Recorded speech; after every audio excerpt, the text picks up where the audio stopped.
And there's more bad news for lefties everywhere, including Bill Maher, who seems to think that Trump voters are all having massive amounts of regret at the moment. Watch this exchange between him and Batia Unga-Sargon, who will be on the program later in the week. This just shows you how divorced from reality so many lefties are, even supposedly sensible ones like Bill Maher. I'm just wondering what you think now. We're approaching 2 months in. I mean, you must have a feeling in your gut. Look me in the eye and tell me you don't, that this is really going badly and I shouldn't have thrown my lot in with this team. Oh, no, I feel the opposite. All right. But Josh, let's look at the data that's just come out earlier today from NBC News. 3 months into his second term, President Trump has hit his highest ever approval rating. And Josh, more Americans say the country is in the right track than at any other point in the last 21 years, since 2004. And that is incredible given the relentless negative media.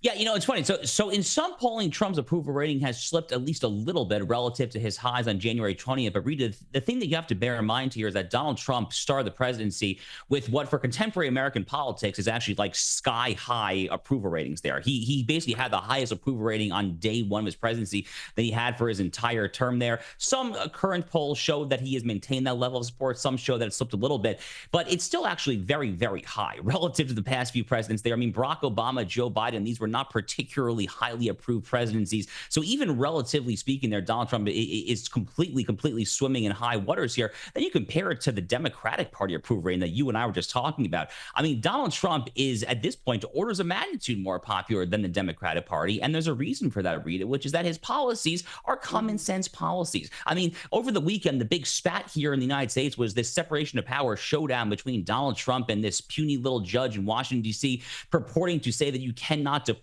these Tren de Aragua horrific transnational criminal gangbangers and these rapists and murderers and thugs there.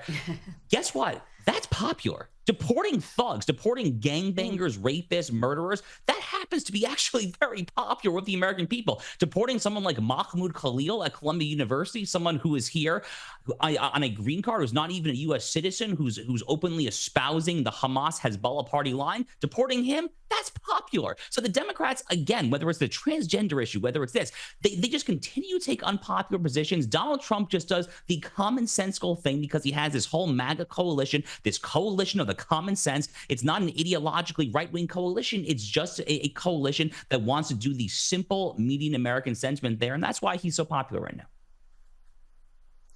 Well, you mentioned that judge and the Democrats, the media, are constantly bleating about a constitutional crisis, Donald Trump causing a constitutional crisis. But it seems the crisis is from these activist judges. And the one you just mentioned, essentially trying to subvert the will of the people, the president's power.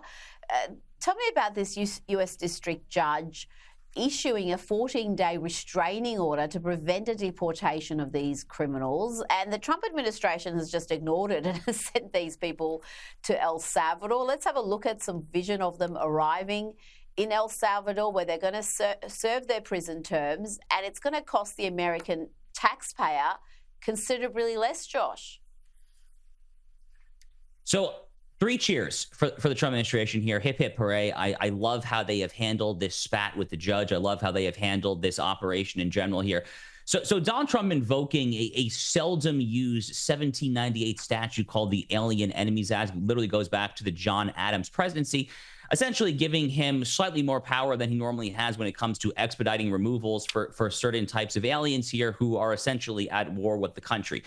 And I think this, Rita, is probably where the left is disagreeing with President Trump. They're saying that, oh, Tren de Aragua, the Sinaloa cartel, the Jalisco cartel there, they're not actually at war with the United States. But actually, yes, they are. Actually, they literally are. I mean, the amount of Americans that have died along the U.S.-Mexico border over the past 15, 20 years or so. I mean, frankly, just focusing on the fentanyl issue alone, the amount of Americans who have tragically overdosed and died from fentanyl that's been shipped across the Mexican border there, it's completely sky high there. So invoking this statute, Trump got these 25 Venezuelan nationals, these non-citizens there, and sent them packing to Nayib Bukele down in El Salvador because this binational agreement between the U.S. and El Salvador. The judge tries to stop it. But this is bogus on multiple grounds. One is that the planes were literally in the air with these Venezuelans in them. They actually weren't even over United States airspace. They were over international waters. So good luck, judge, trying to issue your temporary restraining order where it's literally not even in the country anymore. The broader issue, Rita, something that I've been bleeding about for the past 2 months here, this idea that one judge in the United States in our constitutional system has, under the judicial power of which our Constitution speaks, the notion that one judge can just shut down the entire federal government and call it a temporary restraining order is total garbage. That makes the judiciary fundamentally tyrannical branch. It would have struck people everywhere from Thomas Jefferson to Abraham Lincoln as completely antithetical to the separation of powers that alone can protect individual liberty. I am dying for the United States Supreme Court to finally take one of these cases and rule that these so-called nationwide injunctions are here, there, and everywhere unconstitutional. May it happen ASAP. Hallelujah. Before you go, I want to just play you this little clip from billionaire Reid Hoffman. He was on Stephen Colbert's awful program. He wasn't asked about his dealings with Jeffrey Epstein. That would have been interesting. But he was asked to essentially slam Elon Musk. But government and companies are not the same. Right. The way that you're running governments shouldn't be the same way you're running companies. Do you know what Mussolini? We want government efficiency. Yes. But obviously, we could do it in a much less cruel and much more lawful manner. What do you make of Reid Hoffman's take on things? Rita, I know that I don't really care what Reid Hoffman has to say. It's frankly my take when it comes to all things Reid Hoffman. I mean, this is a guy who's obviously made a lot of money in the private sector there. Guess what? That doesn't mean that his opinions about anything other than the company that he created are worth particularly a lot there. I mean, Bill Gates, same example there. You know, these guys are just so high on their own supply because they managed to strike the jackpot and win the lottery once when it comes to one investment there. They think that they therefore have all the solutions for everything that ails the entire world. Well, you know who's also created very high worth, very valuable companies? Oh yeah, a guy by the name of Elon Musk, who last I checked is actually the wealthiest man in the world there. I think that he probably has a thing or two to say, that is Elon Musk, when it comes to trying to help streamline operations, makes things more efficient, cut costs, cut waste, and oh, by the way, do all of that in a way that is actually wildly popular, because again, the American people don't want to be subsidizing sex change operations in Myanmar. They don't want to be subsidizing DEI in the Congo. These are common sense things, whether or not Reid Hoffman, who is so high in his own supply that he can't see his own rear end, whether or not he wants to admit it there. But you know what? He's wrong. Elon Musk is right. The American people stand with Elon Musk, and they will continue to stand with Elon Musk and Doge. Josh Hammer, thank you so much for your time tonight. Thank you, Rita.